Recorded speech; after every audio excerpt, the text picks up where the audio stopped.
নমস্কার বন্ধুরা, আমার চ্যানেলে সকল বন্ধুকে জানাচ্ছি স্বাগতম। আশা করি সবাই ভালো আছেন, সুস্থ আছেন এবং আমিও ভালো আছি।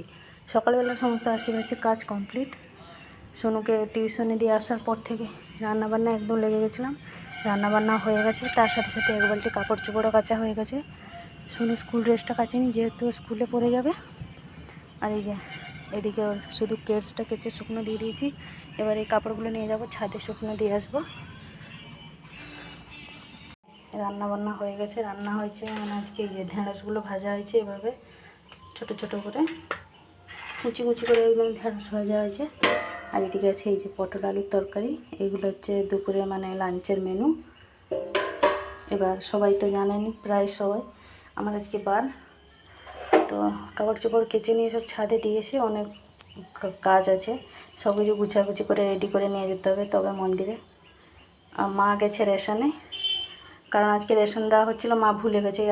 এই কিছুক্ষণ আগে গেছে, মানে 10-15 মিনিট মনে আগে মনে হয় বেরিয়েছে। চলুন তাহলে আমি এবার ছাদে গিয়ে দিয়ে আসি কাপড় চোপড়গুলো শুকনো। একটুখানি তো মানে ওয়েদারটা মেঘলা মেঘলা আছে, কিন্তু কই এখনও বৃষ্টি তেমন খুব একটা হয়নি। এই ঝিপঝিপ ঝিপঝিপ মতন হচ্ছে।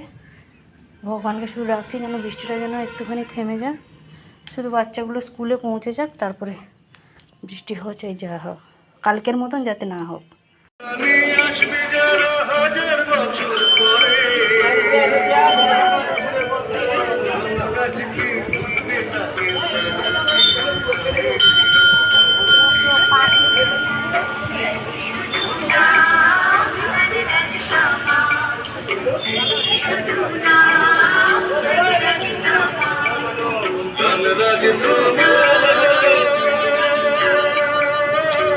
এই যে বাজে না এখন একটা, এই যে 15। সুনুকে একেবারে পুজো দিয়ে সুনুকে স্কুল থেকে নিয়ে চলে এসেছি, কারণ সুনুকে স্কুলে দিয়েই তাড়াতাড়ি পুজোটা দিতে চলে গেছিলাম। তো 12টার মধ্যেই পুজোটা কমপ্লিট হয়ে গেছে। ওখান থেকে এসে এই বাইরে প্রসাদ সেবন করে, যেহেতু তো বড়ো বাবার প্রসাদ সবাই তো জানেন, বাইরে সেবন করে তারপরে চান করে ঘরে ঢুকতে হয়। সমস্ত কাপড় চোপড় নিয়ে সব ছাদে মিলে দিয়ে এসেছি, নিচে আর কিছু নেই। সোনু এসে দুটো ভাত খেলো, তখন তো ভালোভাবে ভাত খেয়ে যায়নি।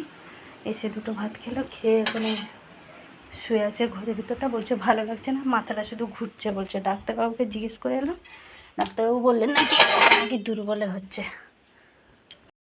আমি এই যে পাখাতে একটু বসে চুলটা শুকনো করে নিই, নাহলে আমাকেও আবার ঠান্ডা লেগে যাবে। চুলটা করে ভিজে আমি এখন একটুখানি বসবো, বসে চুলটা শুকনো করে তারপরে সবাই এলে আবার সবাইকে খেতে দিতে হবে, সে তো আরেক কাজ। চল এবার একটুখানি বসি।